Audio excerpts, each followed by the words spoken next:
Introduce real quick our speaker, and if you got a chance to hear him this morning, had a lot of really interesting things to say, a lot of really good information regarding the nature of conflict, the things we're going through right now. This is Dr. Phillip Karber.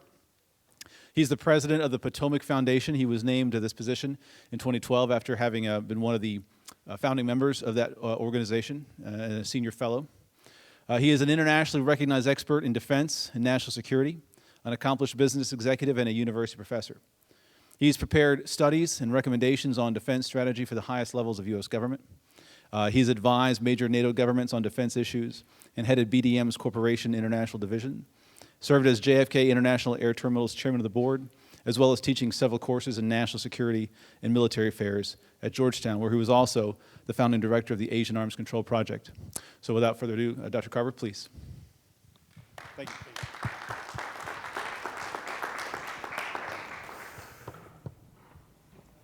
First slide, please.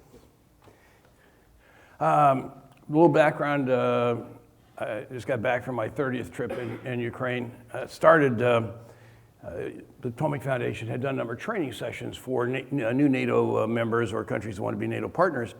We'd ran over 1,000 of those training sessions in the Cold War. And some Ukrainians had attended. When the conflict started, the new interim government sent a message, would you set up a training program for us? So we said, sure. They were going to send a dozen, half civilian, half general officer to Washington. Then all hell breaks loose in the Donbass, and they say, we can't pull our top guys out for a 3-week training session. Would you come here? So I recruited General Wesley Clark, who's an old friend. I'd known him since he was a major, and you may know him as a former SACIR or 2004 Democratic presidential candidate.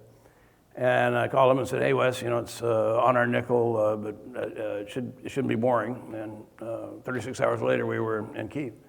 We were there about a week, and he goes, this thing is headed south. This is going to be much bigger than it looks. This is late March of 14. And he says, I'm going to go see the president of Romania, president of France, SACIR, Obama, which he did. He said, but we got to find out what's going on the front because the U.S. stopped sending our intelligence and military attaches east of the Dnieper because we didn't want to have somebody kidnapped or killed or have an incident. So it was basically hard to find the information.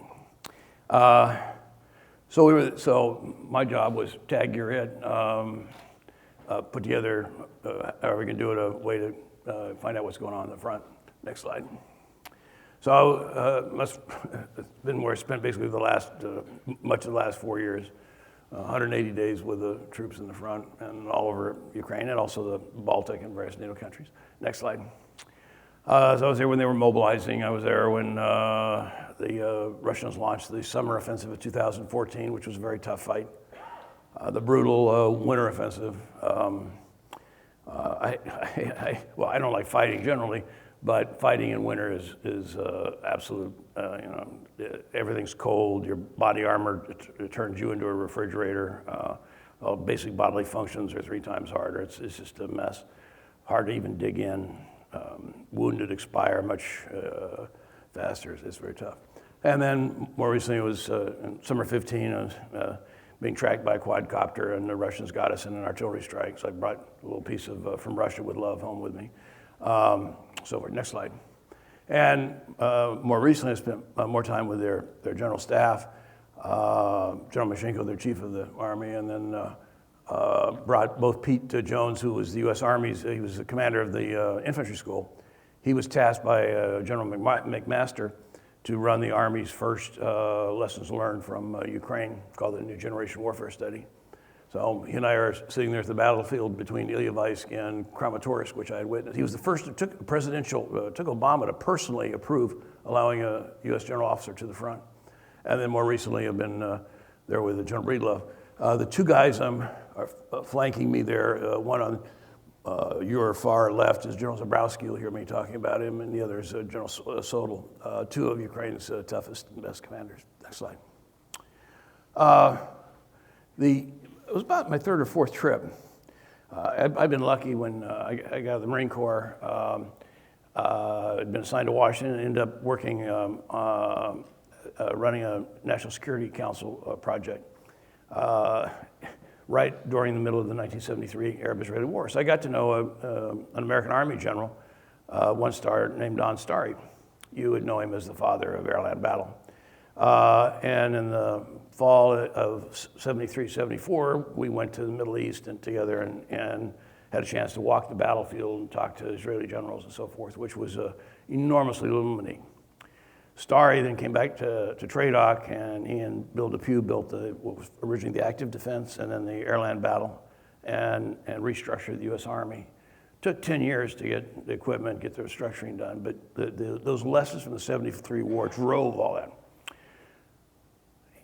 In that period, we basically sort of drank our own Kool-Aid in that we go, oh, okay, we're never going to do Vietnam again. We're not going to do these third world stuff. We were looking for decisive. Cold War ends, and what happens? Well, all the lessons that had been learned, and we had forgot.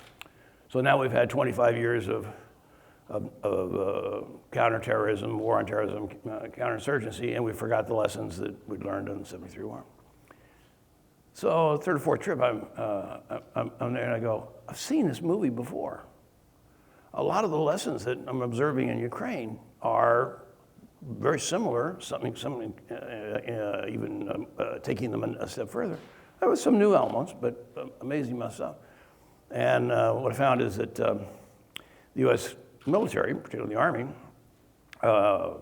wasn't getting the information so forth. So General McMaster tasked me then, after I'd been doing this for a year and a half, to start doing stuff and reporting back to the Army.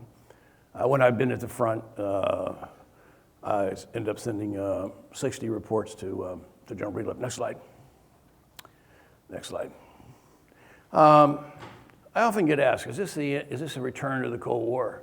I go, no, I don't think so. I think on ideological grounds and a number of others. It doesn't mean we've had 25 years of, which we viewed Russia and China as potential security partners. Well, they're partners, but not for security. They're partners, and they both would like to eat our lunch, or at least get us out of their respective backyards. The Russians want to have us and NATO get out of Eastern Europe. The Chinese want us out of the first island chain in the Pacific.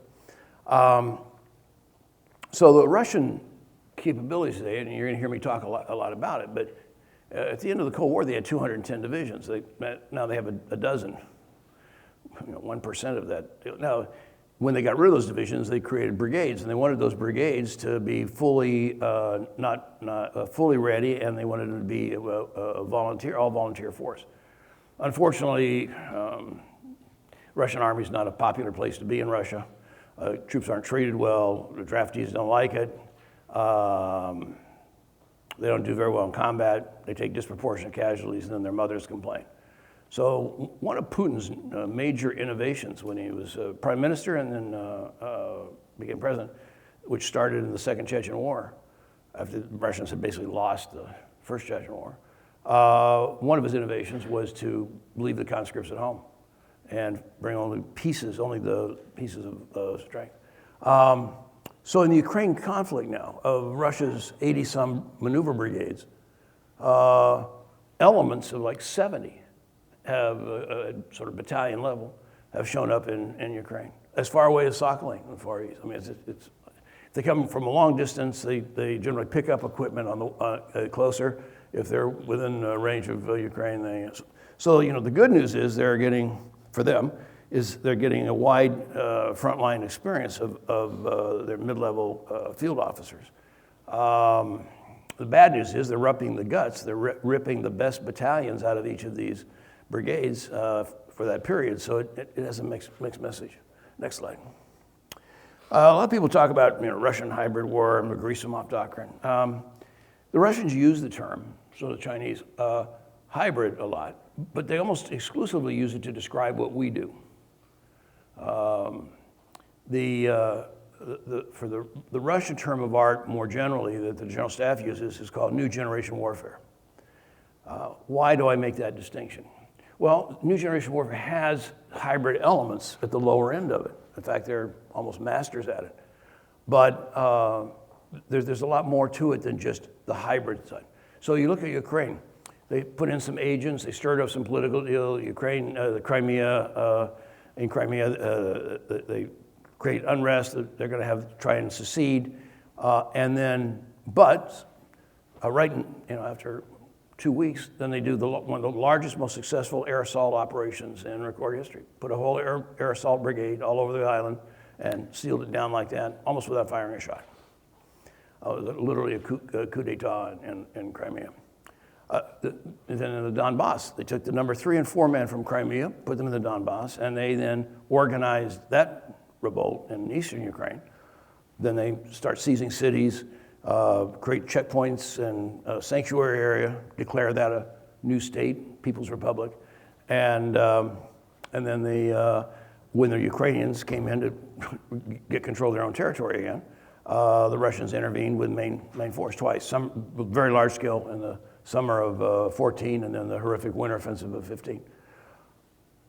All this time, though, there are also other aspects to it. So, for example, Putin has bragged about going on nuclear alert, highest Russian nuclear alert before pushing the button when he invaded Crimea.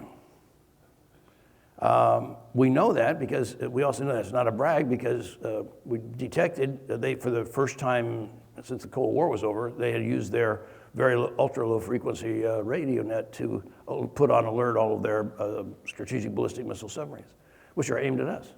So they're invading Crimea and going on a nuclear alert, like a DEFCON 4.5, and alerting their strike force to hit our cities. Today, over the last year and a half, Russian aircraft are taking off from Crimea and flying over the Black Sea and the Mediterranean armed with nuclear weapons. Same's happening in the Baltic. When the Danes were talking about joining the NATO conventional surface action fleet, the Russian ambassador threatened them with nuclear war.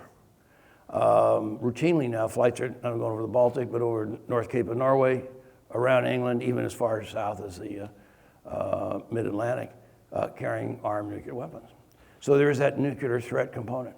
On the other hand, they are also like to be the peacemakers. So they're offering ceasefires and negotiations and good offices and so forth. So it's a very mixed bag. Next slide. What's interesting is Ukraine is where those 5 elements have all been played together. But pieces of those are being played all around in a lot of other countries. Next slide.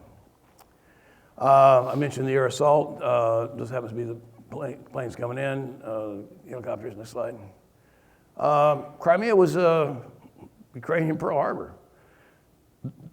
They had troops there to resist, but the interim government, trying to get help from the West, was advised by both Bonn and Washington, do not start any shooting. So they didn't issue their troops any weapons or gave them orders to defend their bases. So it made it a fait accompli. The Russians probably would have won anyway, but the one unit that defended its base was the Ukrainian Marines. Without weapons. The Russians took baseball bats and lead pipes to them, and half those kids won't return to service. Next slide. There's a pattern to the way the Russians do these takeovers. The most lethal weapon in the Russian army is not their tanks, their missiles, or even their special operations guys. It is what's called the agent in charge.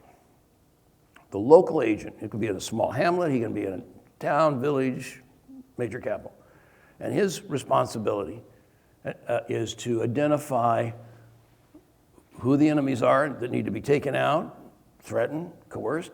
Very senior Ukrainian official had his child kidnapped, taken to Moscow, and that could only get the child back after making certain agreements. They took a parliamentarian and his aide, and they just disappeared. 3 days later, they were found floating in a lake. They'd been horrifically tortured, emasculated, body parts torn apart, most of which while they were alive. He identifies people who can be bought and people and creates agents on their side. He doesn't look like Rambo. He doesn't eat snakes. He's not buffed up. He could look like a professor, little glasses and a vest. I mean, he's the most lethal guy because he has those other assets available to him. So that's how they basically do this process. Next slide.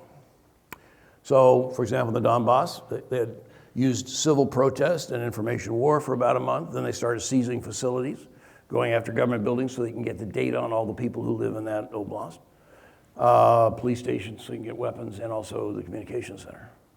And then they turned around and took those weapons and armed it, and so you then have essentially a separatist area. Next slide. It wasn't, the Donbass wasn't just an area for the separatists. It also provided essentially a gateway if the Russians wanted to intervene.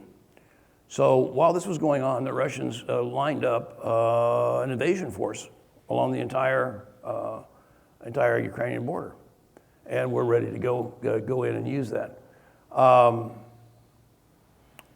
What nobody expected, when Clark and I were first in Kyiv, our ambassador told us, Clark asked me, he said, how long do you think the Ukrainians will resist? And he goes, well, 48 hours, 4 days, something like that, not very long. By the way, they've now been at war for 4 years. Longer than the U.S. was in the Second World War. But nobody expected that army to fight, and nobody expected it to even get to the front, because 2/3 of the army was east of the Dnieper, was west of the Dnieper in old Russian caserns, and they were basically been turned into territorials. So the most ready unit, I'll tell you about his unit, the 95th Air Assault Brigade, led by then Colonel Zabrowski. They were considered ready if they had 50% of their manpower and if 40% of the equipment could make it out the gate. The army had been neglected that bad. By the way, there's a lot of NATO armies, a lot of NATO brigades that are in similar shape today. So it was interesting. They did what no one expected. They moved that army from the west to the east. So we actually have a wireless intercept from the command in the south to the general staff saying, we thought this was going to be an easy overrun, but they're now moving up. We'll still win, but it's going to be a bloody fight now. We got to take on 15 brigades. And what's the president want to do? And then a message comes back a couple days later and says, well, hold off and let's see how the armed resistance works out in the south, and we can always then do it. So there's an example of sort of deterrence working. That is, by being able to mobilize and react. The other guy was held off. How do we know they had an invasion plan? We have a copy of it. Next slide. This is 2 pages from 160-page document. Lays out individual axes of advance for each of the battalion tactical groups, fire support plan, information warfare plan, EW plan, amazingly detailed invasion document. Next slide. And basically it was a 3-stage plan similar to their just more collapsed timescale, similar to their operations after the Battle of Kursk. So they originally started in the south, phase 1, and stretched the line along the Dnieper. Then phase 2 hits in the center. That pulls the defenders' reserves in, and then stage 3 is make the run for Kyiv.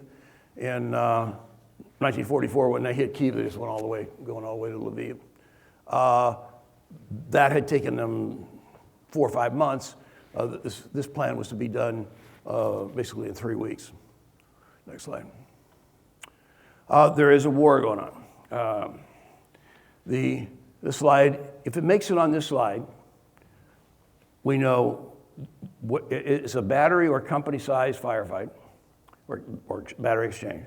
We know where it occurred, when it occurred, and the participants.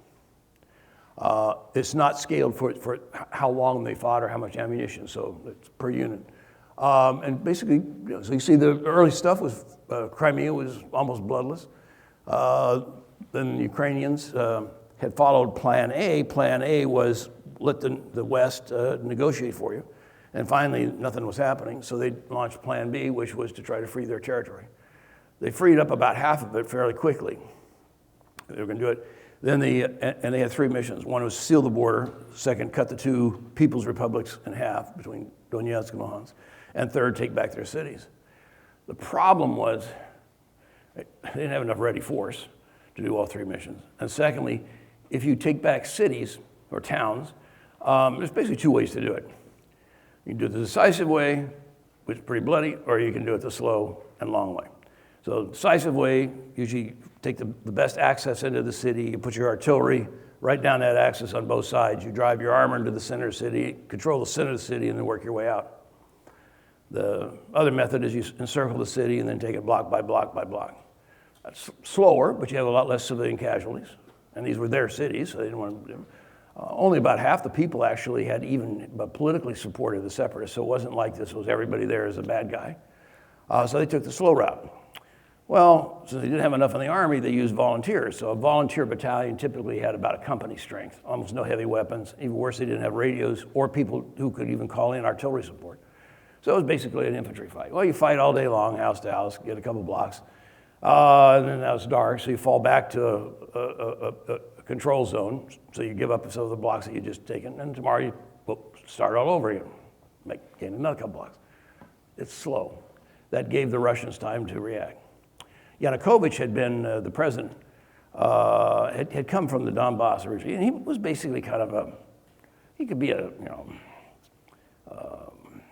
almost a caricature of a corrupt politician.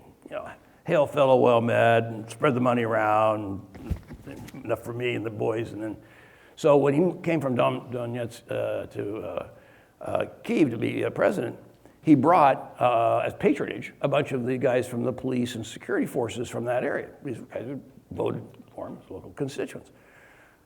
They then were the forces of law and order during the Maidan revolts, when the people were rising against the move. The Russians put heavy pressure on Yanukovych to have an economic agreement with Russia, give Russia control of the Ukraine defense industry, Russia control of Crimea, and so forth.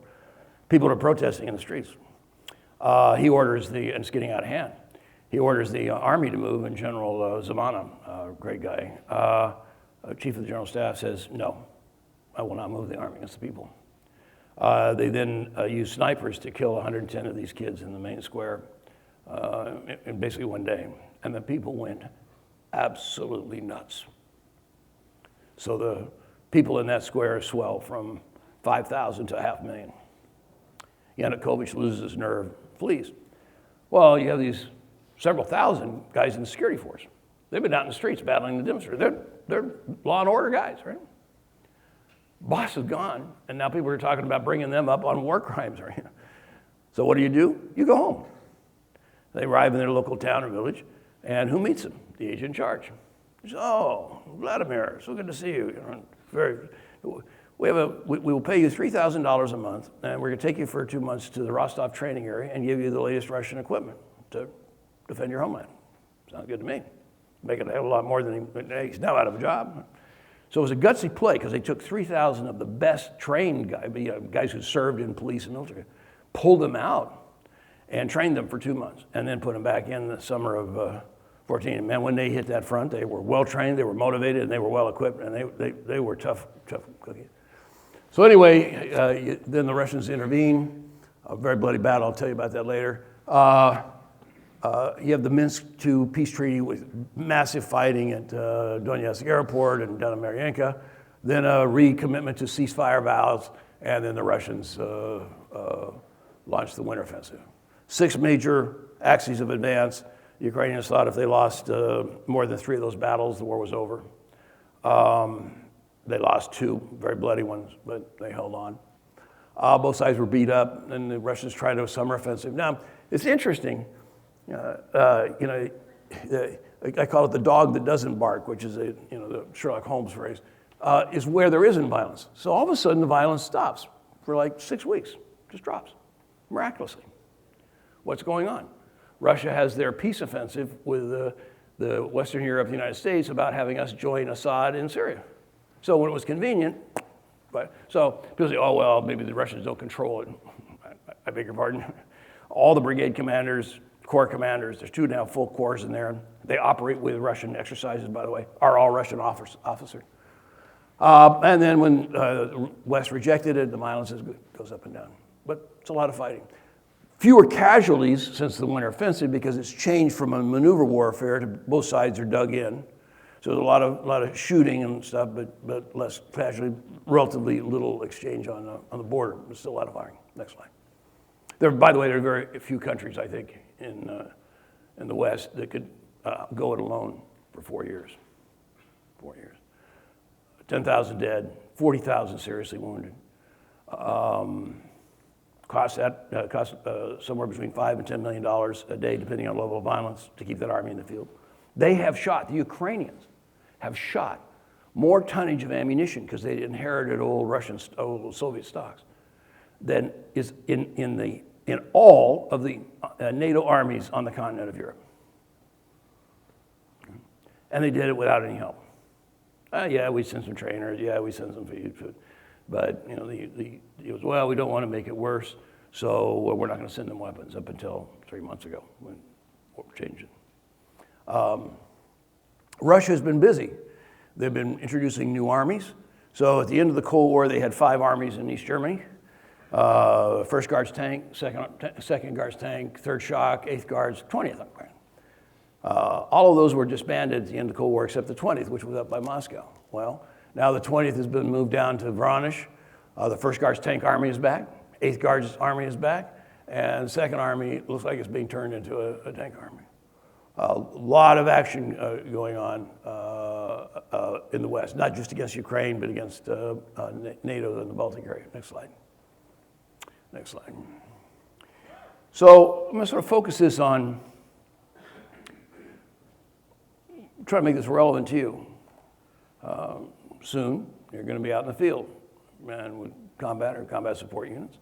And if things get ugly, what might that environment look like, and how is that possibly different than the sort of typical perceptions that we have? Well, since the end of World War II, for 70 years, we haven't fought a war in which we didn't have air superiority. If you're fighting in the Baltic or in Poland or the Pacific, it is going to be contested airspace. What's happened to the U.S. Army? We used to have, we had a Patriot, we had Roland, we had Divad gun, and we had Stinger. Well, the guys we've been fighting didn't have an Air Force. So you can't find a Stinger or Avenger in an active Army unit today. Roland and Divad are gone. You're going to be operating basically with no air defense, unless it comes from the National Guard. Think about that for a second. Yeah, there's NATO airspace, there's NATO aircraft, and we're going to send a bunch of reinforcements. But we've dropped the number of bases in Europe, because it was peacetime, to a third that we used to have. Yeah, we got some really cool stealthy aircraft. But if stealthy aircraft running out of England has to be tanked a couple times just to get to the front. So you're talking about 1 sortie a day. It's not enough. Next slide. Russians believe in air defense. They put in the largest radar interconnected mobile air defense system in eastern Ukraine anywhere on Earth. Yes, North Korea has some higher density of air defense, but it's static. This is mobile. Next slide. 5 systems, all data linked. The Russians shot the Ukrainian Air Force out of its own airspace. Basically made it combat ineffective. Not by attacking the bases, but by shooting them down over the battlefield. Very similar to 73 war. In the 73 war, Russians had given the Egyptians and Syrians SA-6s. So these SA-6s were extremely lethal against the Israelis. So it forced one of the best air forces in the world down on the deck. And the vast majority of Israeli air losses were from Quad 23 air defense guns, radar-directed guns, and from manpads. It was so bad, the loss rate was so bad, the Israelis literally stopped fighting. And it wasn't until Sharon and the army counterattacked, broke a gap in the line, and took out the air defenses, or reduced their effectiveness, so that the Israeli Air Force could get into the rear and play again. Next slide. They also have the higher altitude. Next slide. When they operate, so this isn't a random guy out there with his manpad. And oh, by the way, FLIRs are not effective against the latest manpad because it has an optical override. So if you're sitting there and you're firing FLIRs out of your A64, watch your warning beacon really carefully, because these guys are in mobile units and they are connected to the other guys with the longer range radar.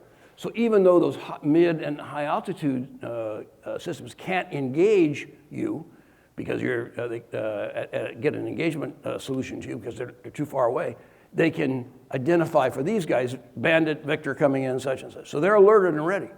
And they basically set up a two-sided ambush I interviewed the top 3 Ukrainian attack helicopter pilots. One guy had been shot out of 3 planes in one day. It takes some guts to get back in the second, let alone the third time. And they say consistently, we get missiles coming from one side, we get it from the other. Very lethal. Next slide. So I'll let you just sort of summarize that. I apologize for leaning against the table and the frog in my foot. I'd lectured this morning at the Sandhurst, and so I'm a little bit, so to save my breath, I'll save my air.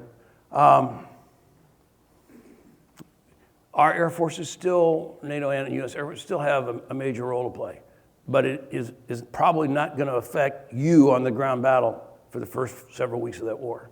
And there will be attacking assets, both fixed wing and lots of attack helicopters coming after you, not to mention UAVs. Next slide. One of the newest features of this war is unmanned aerial vehicles. A short war story. I was out with the Special Forces when I got hit, and we were in the gray area of the Ukrainian Special Forces. And we've been tracked by a quadcopter. It was about 800 feet, in and out of the trees. But you forget he's there. I mean, you see him, but then he disappears for a little while, and then you see him again. But you're trying to do your own missions. And I've seen this happen twice before, but I just took my mind off it.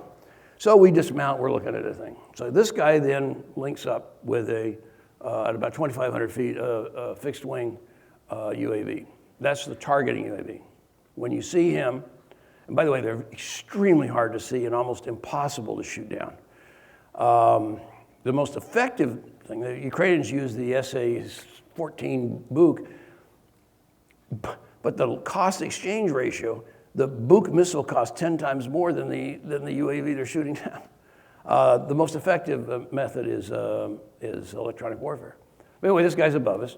He wasn't there 10 minutes. And we saw him, but we're doing our thing, didn't think about it. Bam, got a Grad strike, 240 rounds from Grad battery. Less than 10-minute cycle.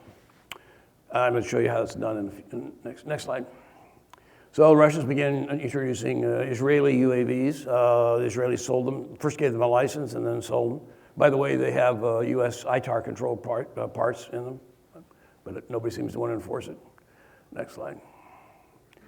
This is actually a quadcopter from a separatist unit. That is the video taken from that quadcopter. So what happens on this battlefield? Now, Russians now have quadcopters down to company, and they're going down to platoon. The new Russian infantry fighting vehicle, actually, every single one of them has a compartment for their own organic UAV per vehicle. So they're above you all the time. And they see what's going on. And they can pass to higher echelon assets, or they can just observe you. Not too far, we're going to end up having, UAVs firing, and we'll have the air-to-air battles between UAVs. It'll be like a freaking video game. But this isn't some guy sitting, at Piney Flats in Australia running a Predator, where we track a target for 2 or 3 weeks, and then we finally decide it's the right guy, and then we go in and do one little shot. These guys are running this 24/7. Next slide. The Russians also have begun introducing UAV bombers. So he has a 8-kilogram thermobaric warhead, and they figure out, typical artillery units, right? You schlep the stuff up from the storage by rail to railhead, then you put it on trucks, and you get it closer to the front, then you dump it somewhere. We usually dump it in like a schoolyard that's not being used as school, or an abandoned industrial facility, just sort of some area that's somewhat secure. And you stack all the stuff up, and then the brigades come and draw from that, and the brigade does the same thing with battalions. It's a bad idea, because they see you load that stuff up, and then they drop a thermobaric on you, and the secondaries take out the whole position. So you got to go to the airstrip, you got to just distribute it, you got to hide it, you got to stick it under trees, you got to create phony depots so he's not hitting it. Next slide. Probably next to the drones, the biggest surprise is electronic warfare. Electronic warfare has two traditional, methods, using it to listen to opponent communications or jam them, screw them up, both of which are used. But the Russians have put an enormous investment in combatizing EW. I remember General Depew back in the 70s said, well, EW probably ought to be considered a combat branch. Well, it's not. In fact, in the U.S. Army today, you can hardly find it. The guys that we were dealing with didn't have a lot of EW, and the kind of stuff that we would use was better tracked by higher assets. So the Army gave most of its EW away in the late 90s, and during the War on Terror. They gave it to the Air Force. The Air Force said, oh, it's too little for us. They gave it to the Navy. It's hard to find an EW. You can find some sergeants around. You go to division, walk around and say, who's in charge of EW? I was talking to the EW POM manager, good guy. I go, I'm going through the Army POM here, and we spent tens of millions of dollars on this integrated EW computer system that's going to take all this feed and do all this stuff, but I don't see the assets. Where's the machine? Where's the stuff that's going to be doing the listening, stuff that's going to be doing sending the deal? He said, well, I had it in the plan, but people were willing to spend money on software. They just didn't want to spend money on hardware. So we have the integrating software for nothing because it doesn't have to connect to it. Why am I making this a big deal? Cyber is everybody's hot and heavy, right? I've seen very little of it in Ukraine at the front. In part, Ukrainians know that the Russians control many of the provider nets, so they're very, very careful. The Russians put in fiber optic, and they seem to have a very tight protocol. So tactically, you just don't see much of it play. The Russians tried it in the Ukrainian elections, didn't do much. They've taken down part of the Ukrainian electrical grid for 4 or 5 days, and it eventually comes up. So cyber just hasn't had it's there, it's present, but hasn't had the ominous effects that you hear sort of. EW, just the reverse. We're not paying attention to it. They're using it, and it's extremely effective. Next slide. So they have full spectrum EW. They pass stuff all the way up from national assets all the way down frontline guys. Next slide. Ukrainian special forces put their own lives at risk. They went in behind the lines to put this together for me. This was as of the fall, I think, of 2015. But they identified all the Russian emitters, jammers, and so forth. There are sections of this front where the Russians are taking out, basically shutting down all communication in a 20 by 20 area. So cell phones don't work, military radios don't work. Harris, some of the Harris units can bleed through, but you're turning up the gain, which means you are emitting at a much stronger signal. Watch out. The Russians in the spring of 2016 took some general officers, cadets, literally your age guys from the St. Petersburg Artillery Academy, and 3 battalions of artillery. Brought them for a 3-month test and exercise in the field in Ukraine and used them at the front. And as a result, have radically changed their artillery procedures. Next slide. Next slide. There's also, and I'll explain that in a minute.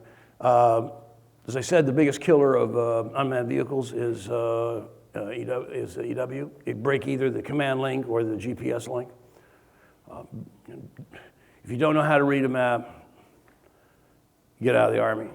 Everybody's going into GPS, but in the battlefields that you're likely to be on, you're going to need to do a traditional compass. You're going to need to have you cannot be totally dependent on GPS.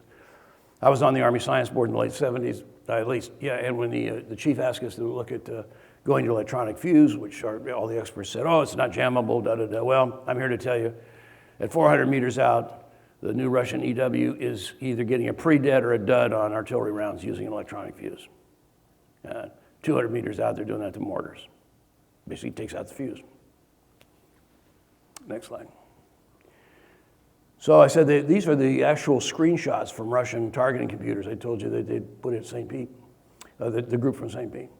So what they've done on their new UAVs is they have a multispectral emission sensor. So as he flies over, he's picking up and sending back imagery of where are the hot spots of emissions. Those then go into a targeting computer, you guys, and it's a special cell.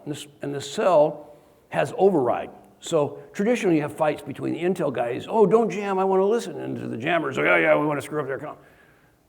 And basically the artillery guys get what's left, or fires get what's left. So the Russians have inverted that. So the fires cell they may not own, but they have control of the UAVs. So they say, okay, oh yeah, we picked up a hotspot. They also have an override on all the fire assets within range. They're doing what's called a 10-minute drill, 10-10-10. 10 minutes from acquisition to on-target fire. 10 minutes of fire, 10 minutes to get the hell out and move. So they see a concentration of emissions. Well, they go, well, maybe it's a church picnic. And they go, oh, wait a minute, I'm getting a Harris bleeding through there at this other frequency. Take them out. Bang, in comes a strike. They typically will take, whether it's sections, batteries, or battalions, they do it in threes. They'll fire one section, will have a fire from the left, fire from the right, and the one in the center is held back for counter battery fire. So if you open up on one of their firing batteries, he immediately opens up on you. Next slide. So I'm at Grafenbeer looking at one of our command posts. No cover, no concealment, no decoys, operating. We have roughly 10 times the frequency emissions of a Ukrainian brigade. I go, well, that wouldn't last for a day.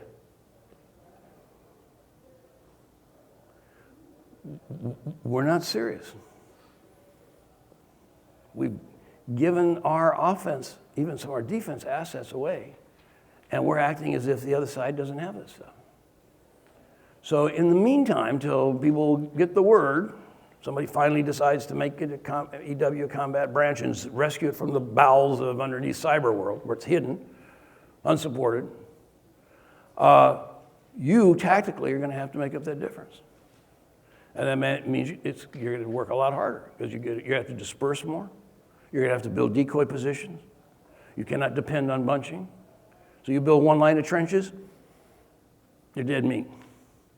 You got to build a second line, a third line. Yeah, you've been all day. You're going to a defense position. You dig your trench, and all you want to do is, put a little bit of grub in and get 4 hours of sleep. No, now you dig the second line trench and a third line. Because if you have one line, he's going to take you out. Next slide. We do emit in the dark. I was talking to one of the Army guys. They're going, oh, we got to do Wi-Fi command post. I said, oh, that's really cool. I said, well, aren't you worried about the emissions? The other guy's picking on me.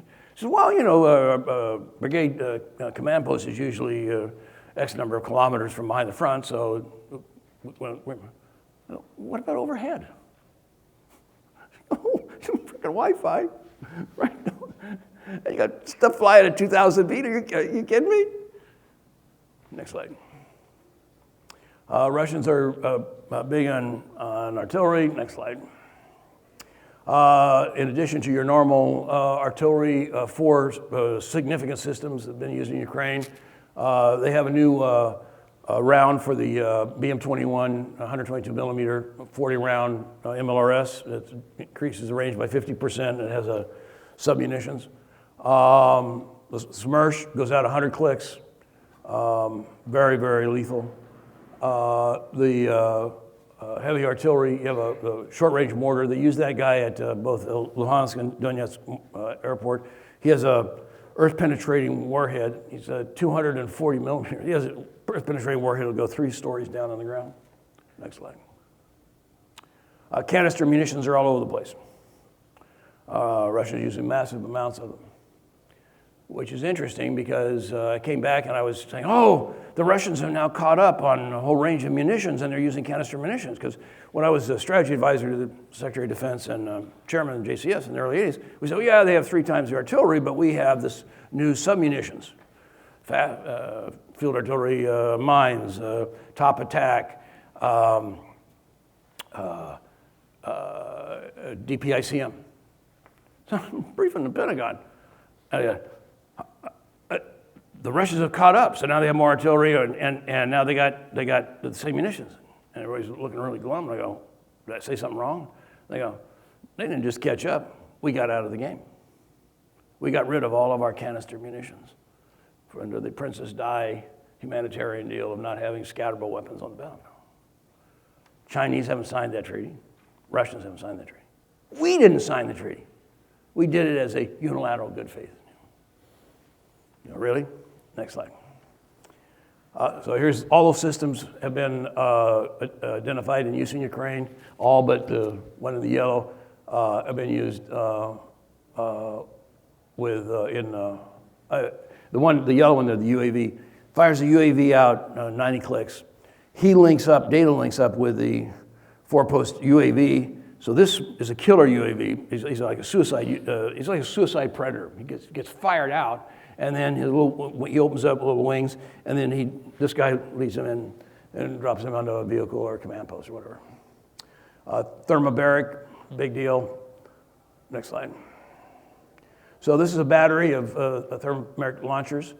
The area they cover is about a kilometer. Just the fire from them covers an area about a kilometer long, a third of a kilometer deep. Thermobaric is like napalm on steroids. When it hits, you cannot put it out. It burns all the way down to the bone. Okay? So it's not only the overpressure effect, but it's the burning effect. So on July, I think it was 14th of 2014, Ukrainian army had been told that the Russian UAVs didn't have any IR devices, so you were safe to move at night. So 2 battalions had been road marched at night, pulled in about midnight. 3 o'clock in the morning, the Russians hit them with a fire strike, top attack munitions and thermobaric. 2 mechanized battalions made combat ineffective in less than 5 minutes. Commanders killed, the medical staff's on fire. I was later interviewing the deputy commander, and he goes, yeah, we got to invent a new form or an additional level of triage. What's that? He says, that's when a soldier comes running up to you on fire and asks you to shoot them to put them out of their misery. Next slide. That's the morgue from Xenophilia, a part of it. I put it next to Secretary Gates.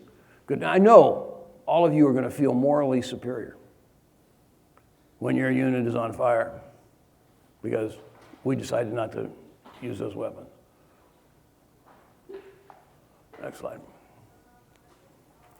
Direct fire artillery is coming back in a big way. The Ukrainians, because they didn't have any effective anti-tank weapon against reactive armor, used it. The trouble, and they love that little 122 self-propelled, because he's a howitzer, but he can be used in anti-tank.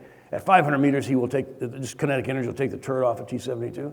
But he's not a tank, and he's not armored like a tank, so they lost a disproportion of him. This guy here. The U.S. Army, in its wisdom, spent $17 billion on the design for what was called the Future Combat System. It was to be around 20 tons, have a high velocity gun that would kill a Russian tank, be air portable, air transportable, maybe amphibious. $17 billion. You know how many are in the inventory today? 0. Do you know how many are coming? 0. Taxpayers' return on investment? 0.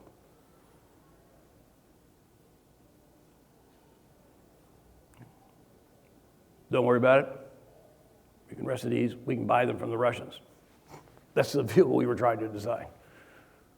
Airdroppable. Little reactor. He's amphibious. Can shoot one. He's amphibious. Has a gun that'll go through. The gun will go through an Abrams. It's a new Russian 125 millimeter high velocity cannon. And he has enough horsepower to weight ratio that once he's delivered, he can put on side skirts or reactive armor.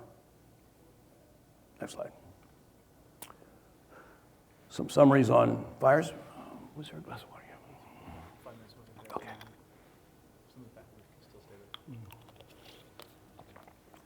Next slide. I'm going to go a little faster. I got 5-minute warning and still 50 slides. Everybody's gone light so we can deploy around the world. Light vehicles burn. The troops call them iron coffins. Next slide. Just the wheel with the track. Next slide. If I never see another vehicle with everybody burnt to crispy critters inside, it'll be a date. So next slide. Troops are smart on both sides. Troops are smarter than their government. You're right outside. Get your body armor on. Artillery starts or firefight starts. What do? You jump off and disperse. You do not want to be caught in that vehicle.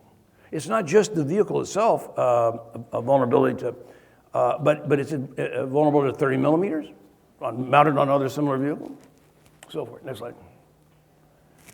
The tank is back. It has not died. But the trend is, and you still want to use it as a decisive force, but tanks need accompanying infantry. But that to survive. But that accompanying infantry has to be equally protected as the tank. If they're in lighter vehicles, what happens? They get stripped out, then the tanks are left. At Luhansk Airport, the Russians actually got a T-90 column inside the Luhansk Airport. And you had this, the guys in the BMPs accompanying them were all stripped out. And you had to deal with tanks are driving around the airport being chased by Ukrainian airborne guys firing RPG-26s in the back of the tank. And killing him, but you actually have a scene where a Ukrainian infantry guy is chasing a T-90 tank. So tanks and infantry have to work together. Next slide. Reactive armor covers everything, so on both sides. The light anti-tank weapons are just basically bounce off. Next slide. T-90 tanks are being used there. They're very effective. They have roughly twice the range of a Ukrainian tank because of they have French night vision. Next slide. Next slide. Russians have a new active defense system. It basically is a millimeter wave radar that picks up an incoming missile, and then as the missile gets close, it fires a shotgun shell out that takes out the guidance of the missile. It goes right by. Next slide. They're retrofitting that, by the way, all the way back to T-55s and putting them on BMPs. Whole new generation of Russian armor coming out.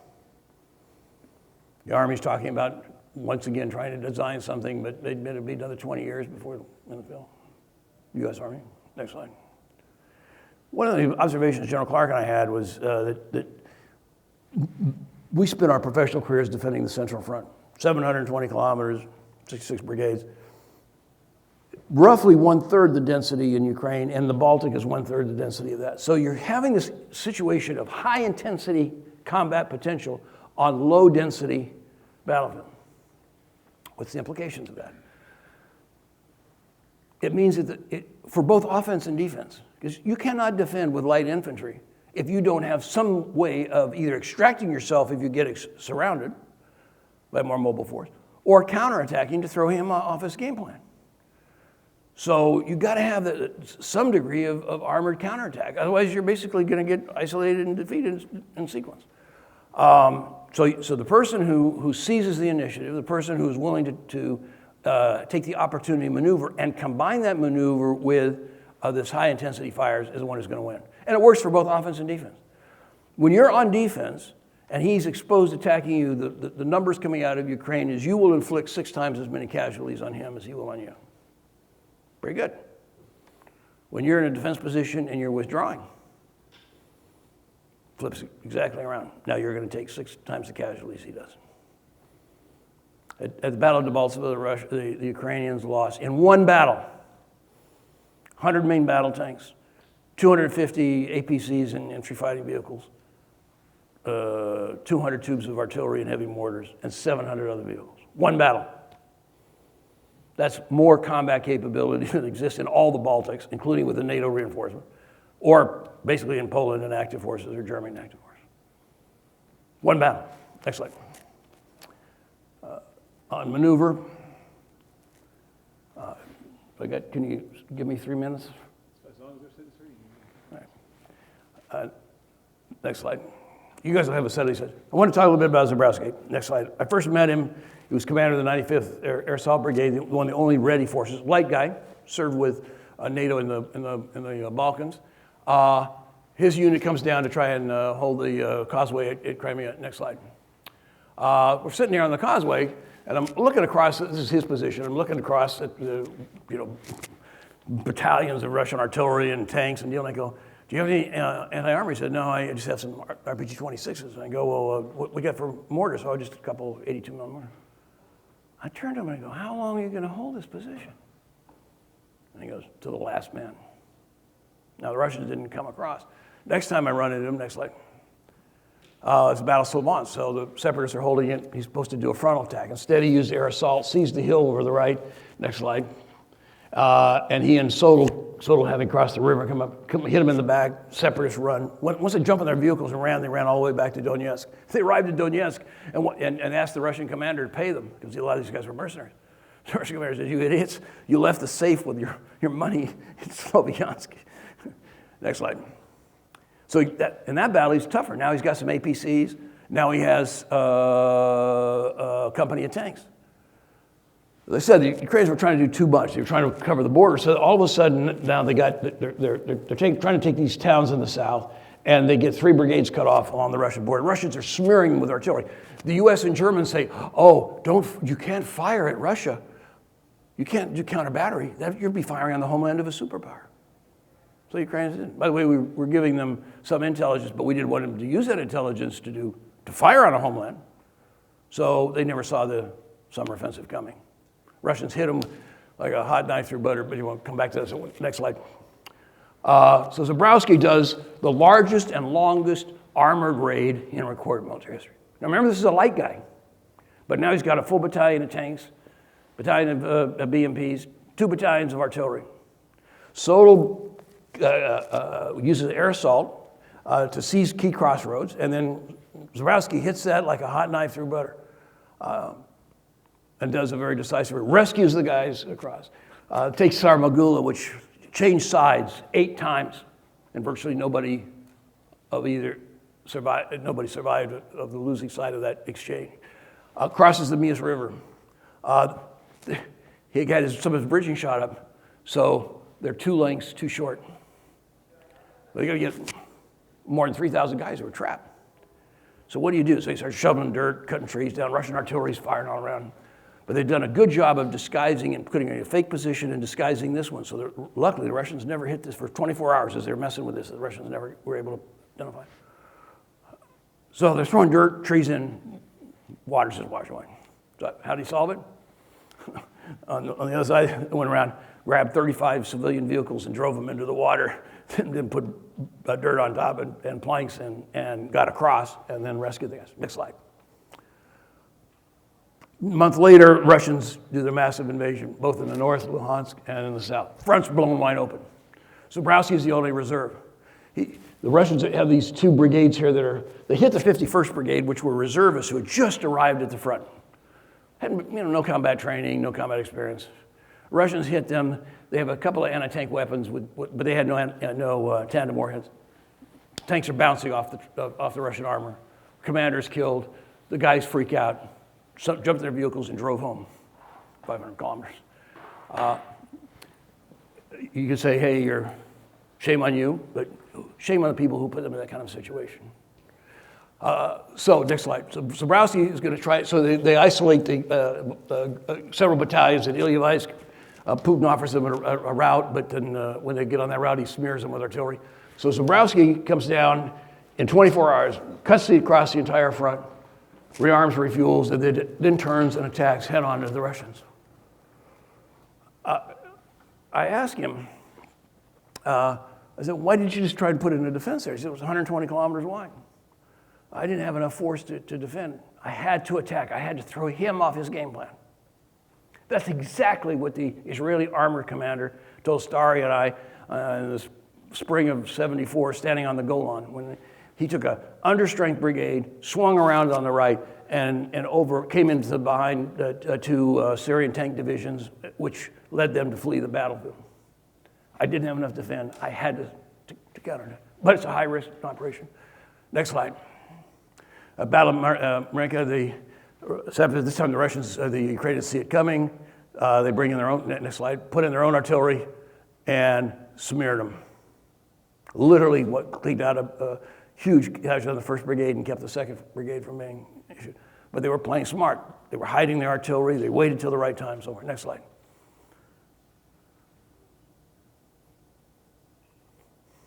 Trained at Leavenworth. I asked him, where'd you get the idea for the big raid? He goes, I studied Lee's ride behind McClellan in the Peninsular Campaign. I thought it was pretty cool. So I modeled it after that. When he did his counterattack in the face of Russian, I go, you divided your force. The last guy that I saw divide his force was Guzner, and didn't work out so well for him. Because he spent half his brigade going one way, half his brigade. He said, well, I knew if I stayed in one place, the Russians would be on me. So I had to keep moving. I talked to the last command meeting before, so he lines up his guys, and says, okay, here, X hour, we're gonna, every one of his subordinate commanders has subsequently told me they're having a very sober meeting. Okay, you're going this way, you're going this way. I'll meet you back here in 96 hours or at the gates of Valhalla. Nobody thought they were coming back. They not only came back, they not only stopped the Russian offensive by running over the command and control, rear area support, artillery. He brought back more equipment than he lost. Next slide. This is him down at the Warrior Conference. Next slide. I think our Army's in trouble. We're trying to make improvements, but I think, you know, part of the Army gets it, and part of the Army's slow, and part of the Pentagon doesn't get it yet. Next slide. I think it's a good place to stop. Please give a round of applause. Well, we could there's a next section on the implications for NATO for those who want to stay after, but obviously we have classes. Yes, indeed. So if anyone does have any questions, like to stick around and ask Dr. Karber, please feel free to do so. If not, Dr. Karber, thank you much for your time today. Yeah, sure. Is that all right? Yes.